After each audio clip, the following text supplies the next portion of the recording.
sakit man paminsaron, nga nagdako ka nga wala may nagaatipan si mo nga ginikanan.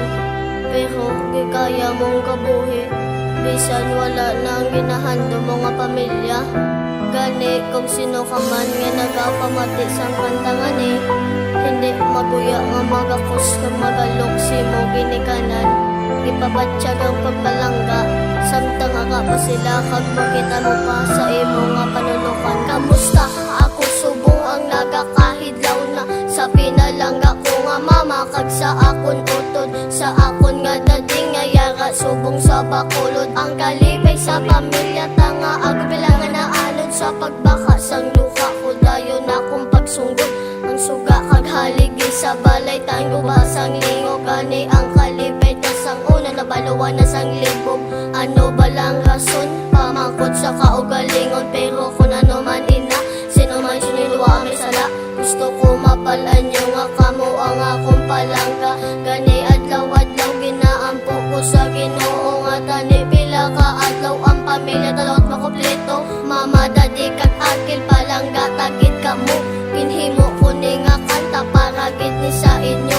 Tani sabton sang Ginoo ang tanan ko nga pangamuyo, wala na sang iba na pangayo kundi maupod taliwat sa isa ka balay Salamat sa akong niloy kagamay, ang tanan nga kalipay sa akong yuging buhay. Himuon ko ang tanan para nga mabayluhan ang inyong nga sakripisyo kag pag-atipan. Salamat sa akong niloy kagamay, ang tanan nga kalipay sa akong yuging buhay. Himuon ko ang tanan para nga mabayluhan ang inyong nga sakripisyo kag pag-atipan. Wala sing kabaylo, ihatag ang tanan, mahatag lang ang gusto. Wala kasing mabatian nga reklamo, mga gamit nga bisan ano sa ilang nga mga mata. Makita ka nga masadya, okay na sa ila. Di bala, nadumduman mo pabala sang baby ka pa, karga ka ni papa, ginaulit ni mama.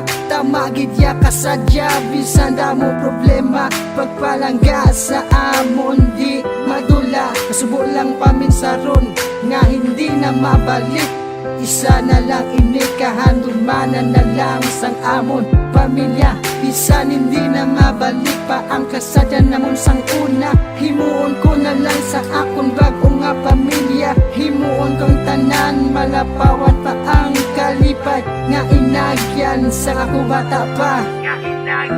Madamang salamat sa akong niloy kagamay, ang tanan nga kalipay sa akong yuging buhay. Himuon ko ang tanan para nga mabayluhan ang inyong nga sakripisyo kag pag-atipan. Salamat sa akong niloy kagamay, ang tanan nga kalipay sa akong yuging buhay. Himuon ko ang tanan para nga mabayluhan ang inyong nga sakripisyo kag pag-atipan. Mama, salamat din sa kabuhi nga ginbugay nyo sa akon.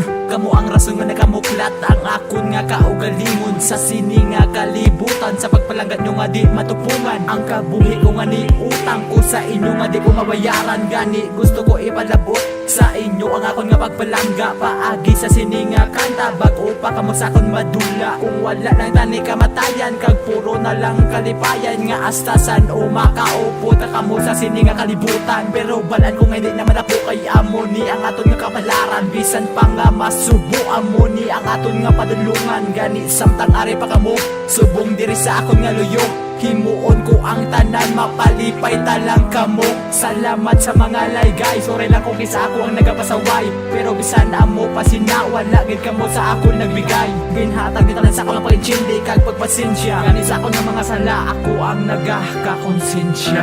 Madamong salamat sa akong niloy kagamay, ang tanan nga kalipay sa akong yuging buhay. Himuon ko ang tanan para nga mabayluhan ang inyong nga sakripisyo kag pag-atipan. Salamat sa akong niloy kagamay, ang tanan nga kalipay sa akong yuging buhay. Himuon ko ang tanan para nga mabayluhan ang inyong nga sakripisyo kag pag-atipan.